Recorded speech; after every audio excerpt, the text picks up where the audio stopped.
षड दर्शन की भी बात कर रहे हैं या तो मेरा एक प्रश्न है कि एक बार को बौद्ध दर्शन और जैन दर्शन के अलावा जो अपने छह दर्शन हैं उनकी बात करें तो ये छह दर्शन ही क्यों है? मतलब एकदम शुरू में मेरे दिमाग में प्रश्न आया था कि षड दर्शन ही क्यों, सातवां कोई दर्शन क्यों नहीं या आठ दर्शन क्यों नहीं? इन छह दर्शन में ऐसा क्या सब कुछ कंप्लीट हो गया जिसके बाद आवश्यकता महसूस नहीं हुई कि अब एक और कुछ दर्शन लिखा जाए?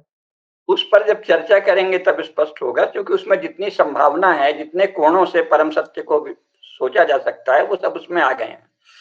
तो नया दर्शन इन्हीं में से किसी खाने में होगा, या कोई करके दिखा दे, कोई उद्भट दार्शनिक। प्रश्न ये है कि उसका प्रयोजन क्या होगा, है ना? क्योंकि अभी एक एक करके जब लेंगे, न्याय और वैशेषिक, इसके बाद सांख्य और योग, और फिर अंत में मीमांसा और उत्तर मीमांसा यानी वेदांत। तो उस समय तक जो भारतीय जीवन है उसको देखते हुए इन छह में सारा ही जो सनातन धर्म की मुख्य धारा है उसके जो भी वैचारिक सूक्ष्मताएं हैं वो आ जाती हैं। तो उसमें कहा है कोई नया करे, तो ये तो कहीं नहीं लिखा है कि नया दर्शन प्रतिबंधित है, कोई भी कर ले, लेकिन सूझे तब तो कि इनसे परे क्या सूझेगा। अभी अपन चर्चा करेंगे चाहूं कि तुमको सूझे कि इसमें ये सातवां हो सकता है तो हो जाएगा। जैसे आचार्य नरेंद्र देव ने मार्क्सवाद से प्रेरित होकर कोशिश की, उन्होंने पदार्थवाद कहा।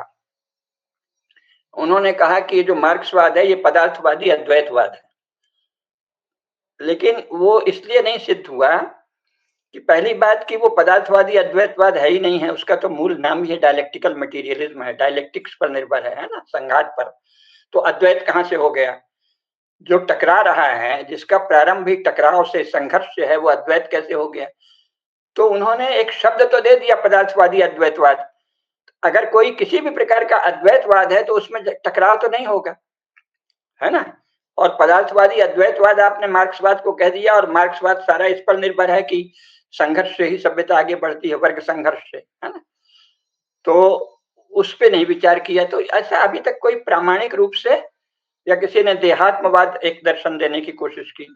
तो ये सब क्या है? ये बच्चों के, माने बौद्धिक ढंग से अविकसित किस्म के लोगों के खेल खिलवाड़ होकर रह गए। कोई उतनी ही बड़ी प्रतिभा जितना कि कपिल हैं, कणाद हैं, गौतम हैं, है ना, या बाद में शंकराचार्य हैं, इनके जैसी प्रतिभा है, या स्वयं बुद्ध हैं, ऐसी प्रतिभा है तो कर सकता है। हमको तो अभी सूझता नहीं है, लेकिन किसी को सूझ सकता है। तो कोई वर्णना कहीं ये नहीं लिखा है कि नया दर्शन आप नहीं बना सकते, बिल्कुल बना सकते हैं। वो इन्हीं का ही कोई नाम होगा। ऐसे तो फिर अद्वैत दर्शन की कितनी शाखाएं हैं, द्वैताद्वैत, विशिष्टाद्वैत, शुद्धाद्वैत, है ना? तो उन्हीं को आप 7 8 10 कह लो, ऐसे कुछ भी हो सकता है ना। ऐसे जैसे न्याय दर्शन में ही शाखा है, वैशेषिक में शाखा है, सांख्य और योग के बहुत सारी शाखाएं हैं। तो ऐसे कर सकते हैं उसको। छह उन्होंने उस समय लिख दिया, षड दर्शन के रूप में पढ़ाई हो रही है, उसमें सब आ जाते हैं मोटे तौर पे। बारीकी में तो आप इनकी ही कोई शाखा होगी, वो षड दर्शन की ही कोई नई शाखा हो जाएगी। षड दर्शन की बजाय आप उसको सातवां कह लो, आठवां कह लो। वो इससे भिन्न विषय क्या होगा ये सोचना पड़ेगा ना, उसका कंटेंट क्या होगा, है ना?